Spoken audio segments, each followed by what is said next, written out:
கண்ணும் மோதிய வேளை சில நொடி நானும் சுவாசிக்கவில்லை. கடவுள் பார்த்த பக்தன் போலே கையும் காலும் ஓடவில்லை.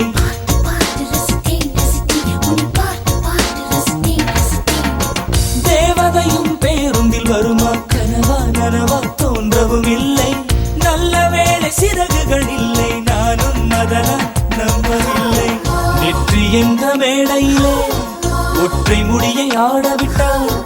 ஒற்றை முடியில் என்னை கட்டி உச்சி வயலில் தூக்கிலிட்டாள். மனதில் இத்தனை ரணமா, அடவலியில் இத்தனை சுகமா?